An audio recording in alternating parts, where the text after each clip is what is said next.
Now, usually they're former soldiers who are paid to go places where countries or companies want security, and they hire these cats to provide the aforementioned security.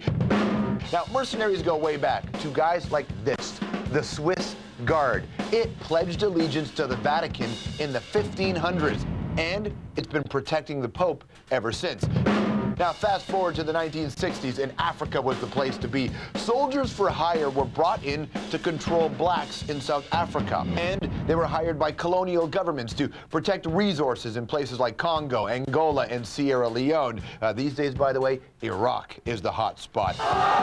And the big shots are a company called Blackwater. They have loads of money, strong ties to the Republican Party, and a lot of former U.S. soldiers working for them. Blackwater's first major contract in Iraq was to guard former Ambassador Paul Bremer.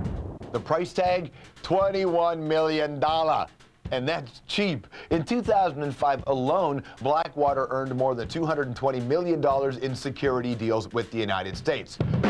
But it is dangerous stuff. Remember 2004, ambush in Fallujah, 4 men, their bodies were burned and dragged around town, and those images all over the world? Well, they were Blackwater men. The United States forces responded with attacks on Fallujah, and Congress even looked into it. The families filed a lawsuit, by the way, against Blackwater, saying their sons were ill-equipped and ill-prepared. Even the United Nations has started looking at how to define mercenaries and how to manage them.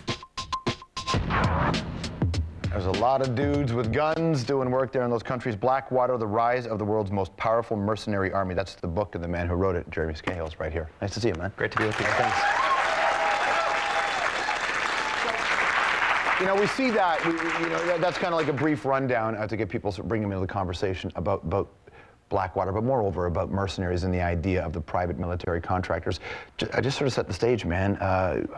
How do they get there? Like, what are they doing there? How does this whole thing happen? Right. I mean, most people think that the U.S. has 130,000 troops in Iraq. There's actually 260,000 because there are 130,000 private forces. And among these are people who work for KBR, dishwashers from Nepal, people who do the laundry of the U.S. troops, give food poisoning to the troops in some cases. What do you mean they work for the Halliburton, KBR, they're servicing the military. America's been on a privatization drive going back to when Dick Cheney was defense secretary under George H.W. Bush. The equation changed a bit when the administration started using companies like Blackwater, heavily armed paramilitary types, and they're outsourcing